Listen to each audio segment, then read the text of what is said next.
Welcome everyone. I am Kranti Singh, Assistant Professor of Political Science, HKMUG. Today we will start with our first chapter, Dr. Raja Ram Mohan Roy. We will discuss about his early life history.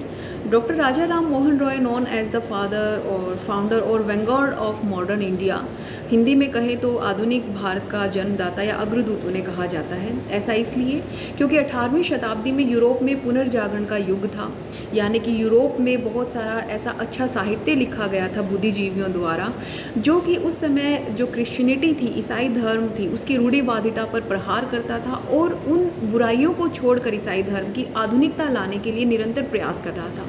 तो वहीं से राजा राम मोहन राय प्रभावित होकर भारत में भी हिंदू धर्म में जो फैल चुकी रूढ़िवादिता है, बुराइयां हैं, उसको ख़त्म करना चाहते थे और इस तरह से वो भारत में एक आधुनिक भारत के जन्मदाता कहलाए, क्योंकि उनसे पहले 18th सेंचुरी से पहले कोई भी ऐसा व्यक्ति नहीं था जो इन रूढ़ियों के खिलाफ इस तरह से आवाज़ उठा पाया हो जैसा कि राजा राम मोहन ने उठाया। इसीलिए उन्हें कहा जाता है फादर ऑफ मॉडर्न इंडिया। इसके अलावा अगर हम चले उनकी बायोग्राफी से स्टार्ट करें, उनका जो जन्म है 1772 में हुआ था। बंगाल के एक बहुत ही रूढ़िवादी कट्टर ब्राह्मण परिवार में उनका जन्म हुआ था। उनके माता पिता कट्टर हिंदू हुआ करते थे। तो उनके जीवन पे में भी बहुत अधिक उनका प्रभावित रहा है हिंदू धर्म के अंधविश्वास और कर्म कांडों की वजह से। कुछ जैसे उनकी जीवन की घटनाएं हैं, जैसे कि उनका जो विवाह है 9 वर्ष की आयु में हो गया, दूसरा विवाह उनका 10 वर्ष की आयु में हो गया। उनके जीवन में कुल 3 विवाह हुए। उन्होंने देखा बहुत नज़दीक से कि बाल विवाह के क्या क्या दुष्प्रभाव हैं। उन्होंने देखा कि किस तरह से बहु विवाह प्रथा प्रचलित है और उससे सफ़र करना पड़ता है कि इंसान को, एक व्यक्ति को। तो वो सारी चीज़ें उन्होंने खुद से सफ़र की। तो इसीलिए भी वो हिंदू धर्म की कट्टरता को या रूढ़िवादियों को बहुत नज़दीक से देख चुके थे। दूसरा बहुत बड़ा इम्पैक्ट पड़ा उनकी लाइफ में जब उनके भाई की मृत्यु हो जाती है और उस दौरान वो क्रिमिनेशन के दौरान घर पे आते हैं और देखते हैं कि उनकी पत्नी सती हो जाती है, यानी उनकी भाभी सती हो जाती है। तो उस घटना से भी वो बहुत अधिक प्रभावित हुए, उनके जीवन पर प्रभाव पड़ा नेगेटिव तरीके से और वो जान गए कि हिंदू धर्म में बहुत सारी ऐसी बुराइयां हैं, सती प्रथा, दहेज प्रथा, बाल विवाह, बहु विवाह, स्त्री शिक्षा का विरोध, विधवा विवाह को बढ़ावा ना देना, ऐसे करके बहुत सारी ऐसी बुराइयां हैं जिनको हिंदू धर्म से बाहर भगाना बहुत अधिक ज़रूरी है। इन्हीं सब बुराइयों को देखते हुए और घर में इतना कट्टर माहौल देखते हुए वो घर से भी भाग जाते हैं और घर से भागकर वो हिमालय और तिब्बत में बौद्ध धर्म को अपनाने के लिए जाते हैं। लेकिन वहाँ पर भी बौद्ध धर्म की बहुत सारी ऐसी बुराइयों को वो नज़दीक से देखते हैं, तो वो वहाँ के लामाओं का भी बहुत विरोध करते हैं, उनके विचारों पर तर्क वितर्क करते हैं। इससे बौद्ध धर्म के लामा जो है उनसे नाराज़ हो जाते हैं और उनके ऊपर हमले किए जाते हैं, तो वो वहाँ से भी वापस आ जाते हैं। तो इस तरह से क्या है कि राजा राम मोहन राय की अर्ली लाइफ जो है ये उनका पर्सनल एक नज़रिया बन गया था कि हिंदू धर्म में बहुत अधिक बुराइयां हैं और उनको ख़त्म करना बहुत अधिक ज़रूरी है। फिर देखा जाए तो वो एक कुशाग्र बुद्धि के इंसान थे।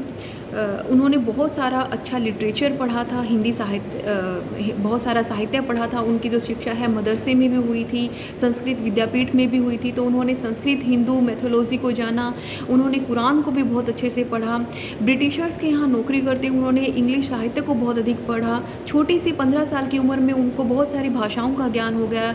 उन्होंने बांग्ला, फ़ारसी, अरबी ये सब भाषाएँ सीख ली। आने वाले समय में वो हिब्रू, फ्रेंच, जर्मन, बहुत सारी जो भाषाएं हैं, इंग्लिश, इनको जानने लगे। तो उन्होंने इस तरह से अनेक भाषाओं को जानकर उनका साहित्य भी पढ़ा और फिर उन्होंने कंपेयर किया कि हिंदू धर्म जो है, हिंदू धर्म में और भारतीय समाज में बहुत अधिक बुराइयां हैं कंपेयर देन अदर सोसाइटीज़। तो वो उसमें रिफॉर्म लाने के लगातार प्रयास करते रहे। सबसे अधिक प्रभाव उनके जीवन की एक घटना का पड़ा जब उनके पिता की मृत्यु हो गई। तो उनको एज ए दीवान नौकरी मिली ब्रिटिश शासन में करने के लिए। जॉन डीबे ने उनको नौकरी दी थी। तो ब्रिटिश साहित्य को उन्होंने पास से जाना, ईसाई धर्म को बहुत अधिक उन्होंने पास से जाना। बहुत सारे बड़े बड़े ऑफिसर से वो मिले, ब्रिटिश ऑफिसर से, जिनका बहुत, जैसे Adam Smith, William Jones, H Wilson, बहुत बड़े नाम हैं ये।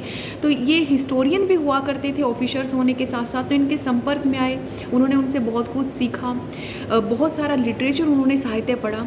इन सब से क्या हुआ कि उनके जीवन पर एक बहुत बड़ा प्रभाव पड़ गया ब्रिटिश शासन का या यूरोपीय पुनर्जागरण का, कि वो ब्रिटिश शासन को भारतीयों के लिए वरदान मानने लगे और वो कहने लगे कि अंग्रेजी भाषा को ही आगे चलकर राष्ट्रभाषा बना दिया जाए, अंग्रेजी भाषा में ही शिक्षा दी जानी चाहिए। तो इतना उनके ऊपर इम्पैक्ट था।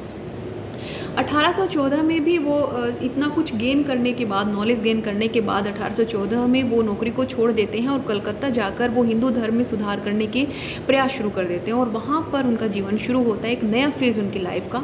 1815 में वो आत्मीय सभा इसीलिए निर्मित करते हैं, इसका मुख्य उद्देश्य यही होता है कि जो विभिन्न धर्म हैं उनके बड़े बड़े विद्वान आए, आपस में बैठें, बातचीत करें, तर्क वितर्क करें, अपने अपने धर्म की बुराइयों और अच्छाइयों को सामने लेकर आएँ ताकि एक अच्छा साहित्य बनाया जा सके, एक अच्छा धर्म बनाया जा सके, धर्म की बुराइयों को दूर किया जा सके। तो इस तरह से वो जो है हिंदू पुनरुत्थान के लिए लग गए और इस दौरान उन्होंने बहुत सारे, जैसे मूर्ति पूजा का विरोध करना, बाल विवाह का विरोध करना, विधवा पुनर्विवाह, दहेज प्रथा, सती प्रथा, इन सब बुराइयों के लिए वो उन्होंने आवाज़ उठाना शुरू कर दिया। और उन्हीं के प्रयास थे कि विलियम बेंटिंग के समय 1829 में सती प्रथा को बंद कर दिया गया। 1830 जो है समुद्री यात्राओं से रिलेटेड उन्होंने एक समुद्री यात्रा की थी, जिससे लोगों में ये हिंदू धर्म में ये मिथ था कि समुद्र की यात्रा करोगे तो वो आपके लिए पाप है, तो उसको भी उन्होंने मिथोलॉजी को तोड़ने का प्रयास किया। तो इस तरह से वो धीरे धीरे अपने प्रयास करने उन्होंने शुरू किए। इसी कड़ी में देखा जाए तो 1917 में उन्होंने जो है कोलकाता में कॉलेज की स्थापना की, हिंदू कॉलेज की। 1825 में उन्होंने वेदांता कॉलेज की स्थापना की।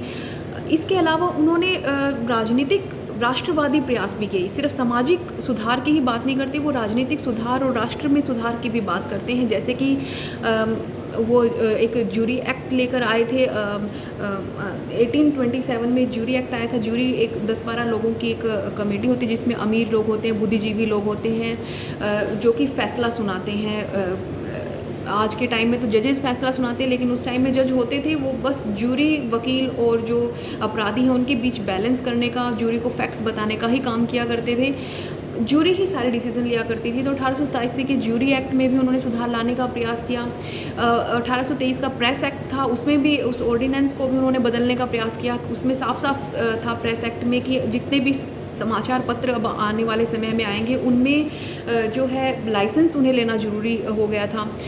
क्योंकि आप देखिए, पहला जो अखबार है राजा राम मोहन राय ने 1822 में संवाद कौमुदी निकाला था, जो बहुत ही बढ़िया समाज सुधारों के लिए निकाला गया अखबार था। राजा राम मोहन ने देखा कि अब इसके लिए लाइसेंस की ज़रूरत हो गई 1823 में, जो कि बहुत मुश्किल था पाना, तो उन्होंने उस चीज़ का भी विरोध किया। तो वो सामाजिक सुधारों के साथ साथ राजनीतिक सुधारों को भी एक साथ लेकर चल रहे थे, इसलिए वो राष्ट्रवाद के भी अग्रदूत थे। एक इम्पोर्टेंट MCQ आपसे पूछ लिया जाता है कि उन्होंने ब्रह्म समाज की स्थापना की। ब्रह्म समाज की स्थापना 1828 में की थी। इम्पोर्टेंट है, क्यों की थी? ईश्वर एक है, मूर्ति पूजा का विरोध करो, ईश्वर मूर्तियों में निवास नहीं करता है, मानवता का विकास करो, मानवता का सम्मान करो। तो वो इस चीज़ को लेकर आगे बढ़ना चाह रहे थे, इसलिए उन्होंने ब्रह्म समाज की स्थापना की थी। वो जाति प्रथा, छुआछूत, इन सब बुराइयों को छोड़ देना चाहते थे, हिंदू धर्म से निकाल देना चाहते थे। तो इस तरह से उन्होंने ब्रह्म समाज को लिया, जिसमें बहुत सारे हिंदू धर्म की बुराइयों को ख़त्म करने के प्रयास किए गए। इस तरह से हम कह सकते हैं कि राजा राम मोहन राय जो है वेस्टर्न और ईस्टर्न का एक मिक्सचर थे, पाश्चात्य और पूर्व का। यानी कि अंग्रेज़ों की अच्छी ब्रिटेन की अच्छी बातें लेकर वो भारत में लागू करना चाहते थे, इसीलिए वो ब्रिटेन को एक वरदान भी मानते थे। भारत हिंदू धर्म को उन्होंने कभी नहीं छोड़ा। इतने ब्रिटिश अधिकारी उनके मित्र थे, लेकिन उन्होंने कभी इस धर्म को नहीं छोड़ा, क्योंकि वो इस धर्म के बहुत सम्मान करते थे। वो मानते थे कि इसमें भी बहुत अधिक अच्छाइयाँ हैं, बस थोड़ी सी बुराइयों को निकालने की ज़रूरत है।